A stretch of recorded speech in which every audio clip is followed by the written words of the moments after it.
past, phantoms of a world gone by, speak again the immortal tale, the Oblong Box.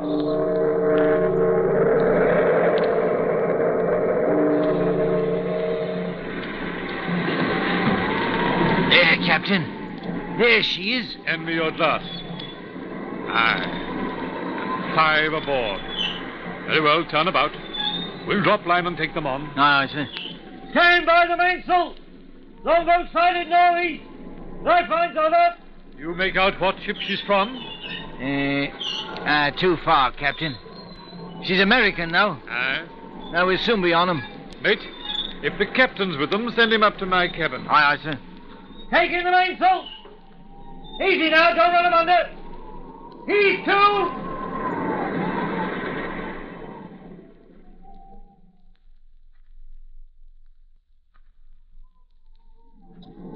Well, that's about all, Captain. We'd been at sea in the longboat for 2 days when you sighted us. Just about done in.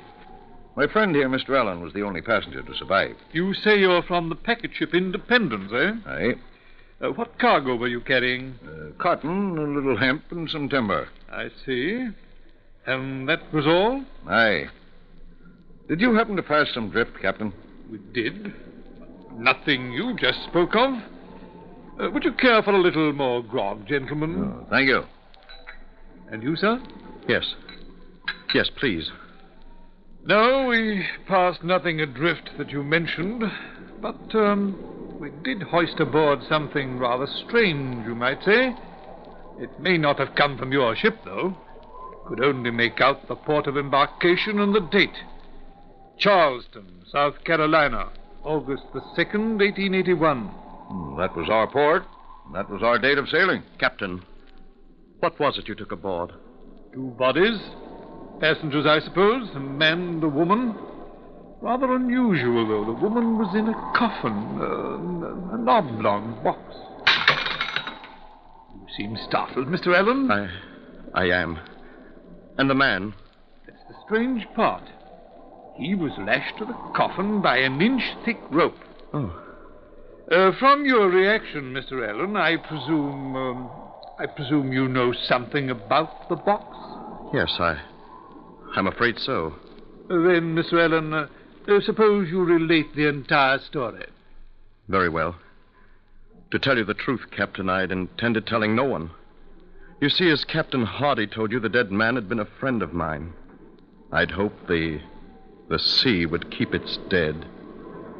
The man whose body you found tied to that oblong box was an artist from New York. His name was Cornelius Wyatt. As I remember, Wyatt had been married only a few months when I met him quite by accident. It was at our port of sailing, Charleston. I'd been on board only a few minutes when I heard his voice calling me by my first name. I was quite surprised to see my old friend. Edgar Allan, hello there. Wyatt! Why, heavens, man. How are you? Huh? Oh, it's good to see you. How long has it been? Oh, a good year since I saw you last, at least. Let's see. Yes, since 1877. All the places to meet you. Now, tell me, Wyatt, is your wife aboard? My wife? Well, yes. Good. More people have raved about her astounding beauty to me than I could possibly count. I've sworn to see her with my own eyes. Where is she? I'm sorry, Edgar. I'm afraid that would be impossible. You see, she's ill in her cabin. Oh, what a shame. Well, then, later, I'm sure No. Really, I think she'll remain in bed for the rest of the trip. Her health wouldn't permit it. Oh, come, Wyatt. You wouldn't cheat me of this chance to meet your beautiful wife. The sea air'll do her good. Or is it because you're jealous of such beauty, huh? Please keep such remarks to yourself. My wife's appearance should be of no concern to you. Oh, but, Wyatt, I was only joking. I meant no harm. Your humor is not appreciated, Mr. Allen.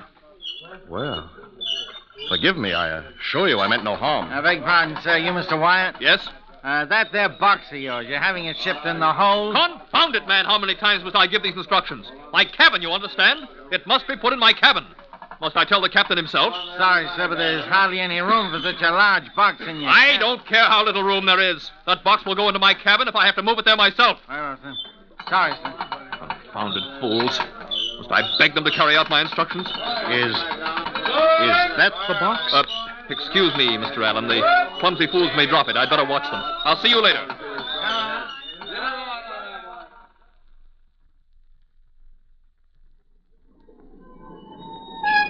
Although at the time I was surprised by my friend's sudden outburst, I passed it off to temperament.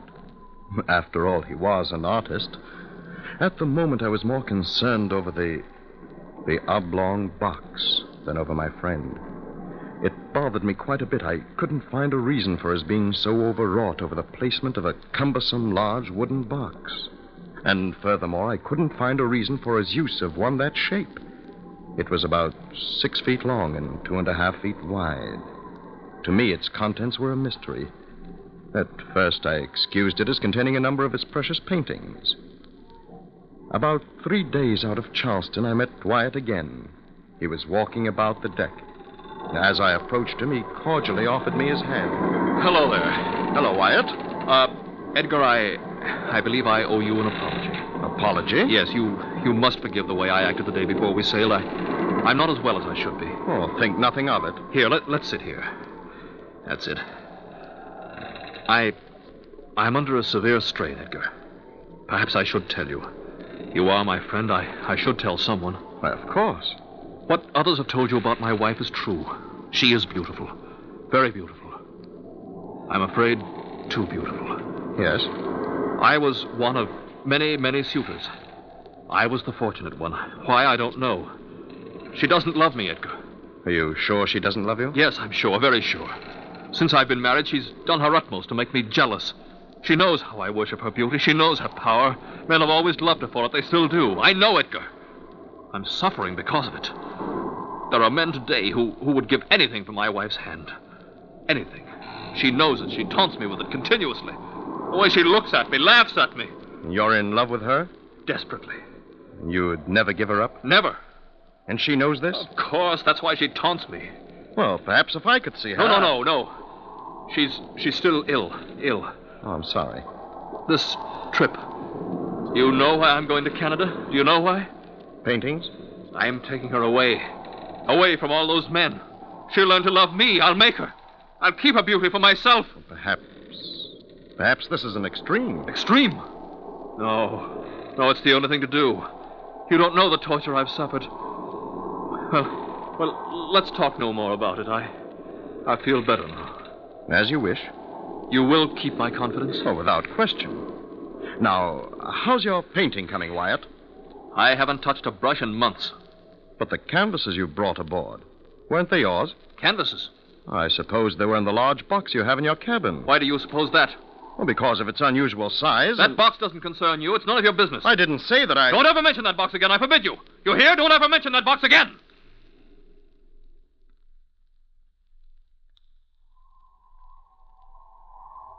Perhaps I've been too hasty, Captain. Perhaps the man just isn't well physically. Well, the box, it could contain something unimportant. I think I was overly curious, that's all. I've known him for a long while, you know. He's always appeared perfectly normal before. And everything's been all right lately? For the past few days, yes. He's been perfectly cordial. And I think perhaps it's best we pass over the entire matter. There's probably some some simple story behind what's happened. Here, more port? No, thanks. I think it's best I be getting back to my cabin.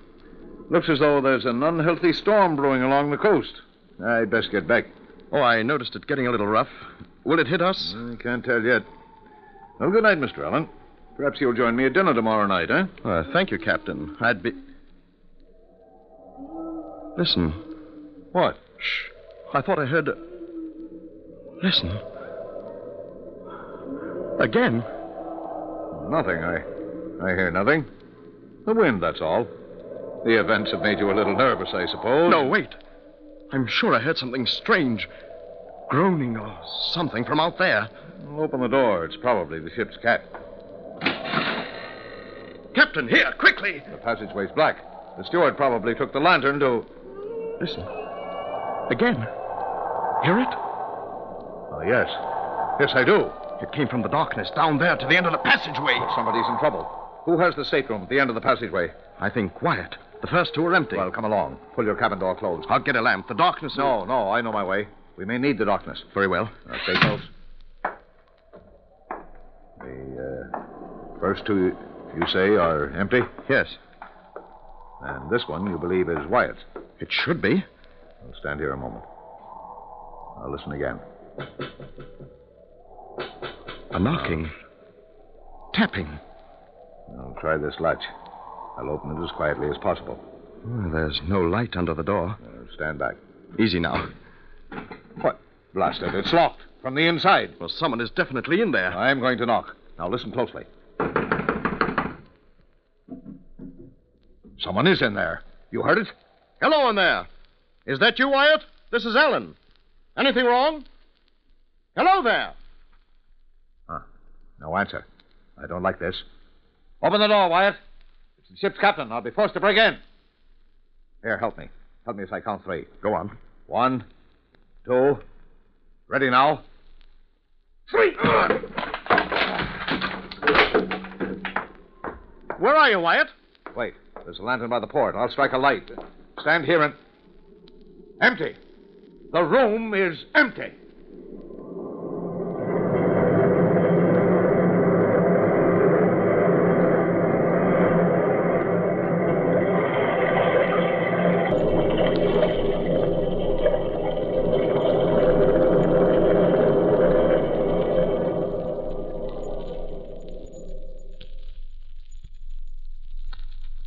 For a moment, both of us stood there, in the gloom of Wyatt's cabin. We were sure somebody had been there but a moment before. We'd heard them. And now the cabin was apparently empty. The door had been locked from the inside. Nobody could have left the room without our seeing them. Then suddenly Captain Hardy pointed to the right wall of the cabin. There in the dimness of the gloomy shadows. Alan, this cabin and the one beside it are adjoined. Now, let me get the light and see if the adjoining door has been opened. Whoever left in a hurry. Here, Alan. Give me a hand. I can't reach the lantern. Blast it! Hardy! All right. Just stumbled over this blasted box. My hand. The oblong box. Excuse me, gentlemen. I didn't mean to intrude. Wyatt! May I come in? There's another lamp by the table. Allow me, Captain Hardy. But where did you come from? How did you get into the passageway when That's better. Mr. Allen, I have been walking my wife on deck. May I introduce you? Oh, you may come in, Marjorie. Marjorie, this is Mr. Allen, the man who desired to meet you so much, and the captain of this vessel, Captain Hardy. How do you do? You do. And now, gentlemen, may I ask the reason for your, breaking in? We heard a noise, a cry. We thought it was from your cabin. That would have been impossible. There was nobody there. Are you sure? We heard... Of course I'm sure. There was no one here, I tell you. And now, gentlemen, if you don't mind... Wyatt, before we go... Yes, Mr. Allen? Ask your wife to remove her veil. Marjorie, would you please oblige the gentleman? My wife, Mr. Allen. Your wife? But she is beautiful, isn't she? Yes. Yes, she is. You, too, seem stunned. Quite.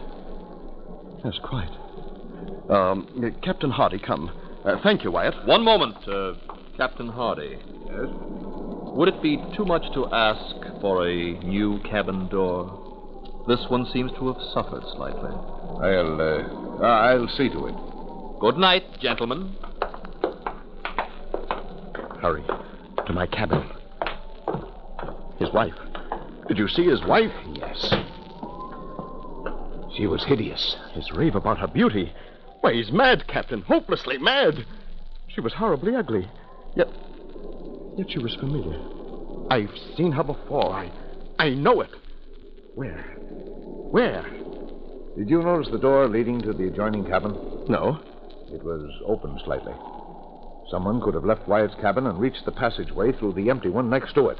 Hardy, Yes? your hand. Huh? Covered with blood. Well, you must have cut it yourself when you fell. Here, let me wash it off. No, it isn't cut. Yes, but that blood. It isn't mine. Well, then where did you... The oblong box, Mr. Allen. The oblong box.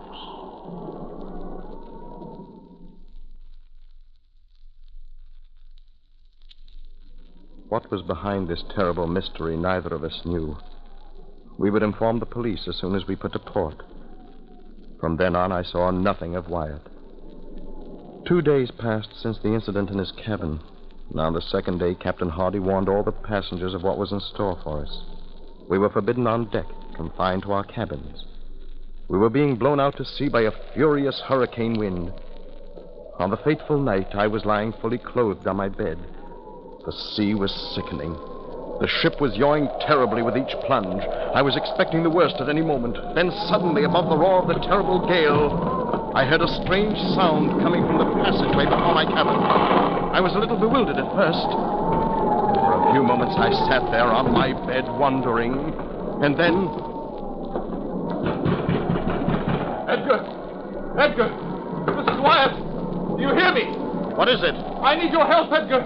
I need your help! Go back to your cabin, Wyatt. You hear? Get out of the passageway. It's dangerous. The ship may... Please open the door. You must. You must help me. You're my friend, Edgar. Please. Very well. What? Good heavens. My box. I've got to get it on deck. I've got to. The ship may break in two at any moment. Please help me. I can't manage it alone. Please. Well, you must be completely insane. The storm is too high. It's suicide, I tell you. You'll be blown overboard. Just to the door. You don't have to go on deck. I have some rope. I'll lash myself to the stays. I'll be safe. Please. Yes, but your wife. You can't leave your wife alone now. Go back to her. Snap out of it. Just up the stairs. Please, Edgar. You're my friend. Please, Edgar, please. Very well. To the top of the stairs. The other end. Take the other end. That's it. Go on. I have it. Hurry, it's heavy. All right. Here. This way. All right. Up these stairs. I've got it. Here. Don't drop it, Edgar. Don't drop it. All right. All right. A little further, Edgar. Just a little further. Now. There. This is as far as I go. Oh, thank you, Edgar. Thank you. You don't know what this means. Now, go back to your cabin. I can't. I must get my box on deck. Then I leave. No, please. One other favor. Hold this hatch while I push the box out. I beg you, Wyatt, use your head. The water will swamp us. Listen to it. Please, Edgar, please. Well, then, stand back. I'll open the hatch. I'm not responsible for you, you fool. Hurry, confound you, hurry. We'll be swamped. For heaven's sake, Wyatt, you'll never make it. Wyatt, watch out. Come back, you fool, come back. I've got to close it. Come back.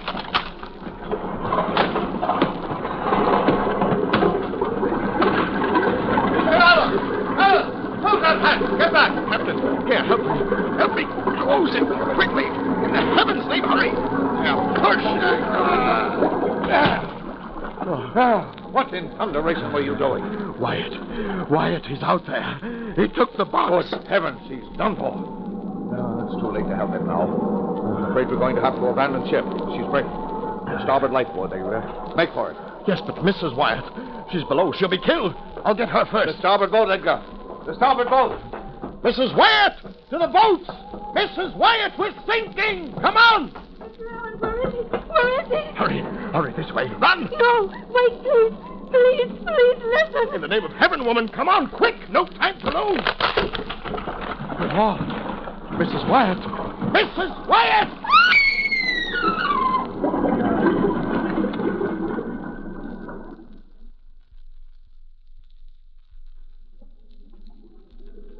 Then suddenly she disappeared before me. Water gushed down the passageway. She was swallowed by it. I struggled forward and made my way to the starboard boat.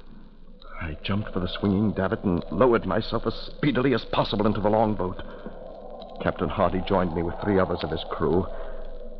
And then, just as we pushed out from the trembling mass of wreckage, I saw it.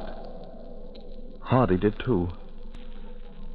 Standing to aft, I saw Wyatt. He was binding himself tightly to the oblong box. He stood there for a moment. I thought, laughing. Then in one brief instant, he was gone with the ship. Into the sea. And, that's all?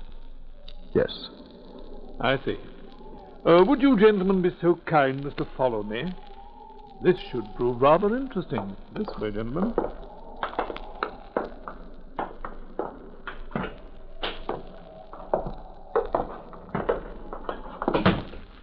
Captain, when did you find this box? Yesterday afternoon. In here, please.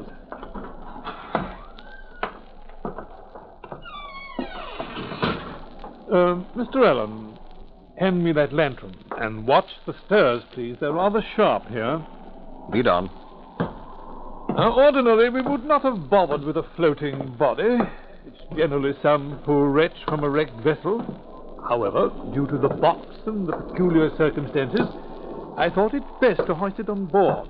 Yes, but the decomposition. Oh, the salt water helped preserve them for a while. I thought we could reach New London safely with them. However, since we were blown off our course by that wind, it will be a good day and a half before we reach land. I'm afraid I shall have to commit them both back to the sea. Mr. Allen, swing that door open, please, will you? Over there, in that corner. Yes. Yes, that's the box. Captain Hoddy, would you kindly hold the lantern while I lift this blanket? Certainly. Is this the man you call Wyatt? Poor devil. Hardly recognizable. Yes, that's Wyatt. And now, Mr. Allen, if you would give me a hand with the top of this box. It had been firmly nailed. However, we pried it loose when we took it aboard. Just pull at that end carefully.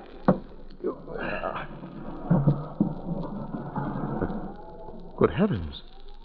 Even after 2 days at sea, death did not destroy that waxen beauty. It's almost impossible. Still so beautiful. You notice the wound over the heart. Yes.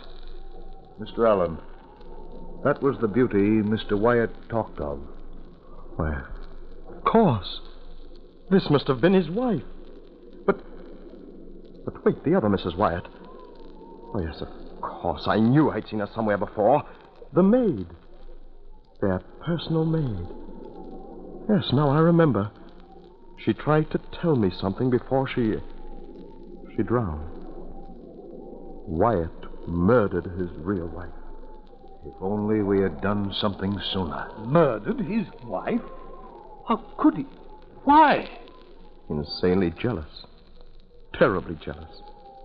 To die with her would be better than to live with her and her beauty. He planned to murder her on that trip when I saw them stowing that box. Remember the groans? She was murdered that night. The blood, it was fresh. Remember the tapping we heard as he nailed her in this coffin. Hardy, I think we'd better leave. Yes. Yes, Wyatt. Your wife is very, very beautiful.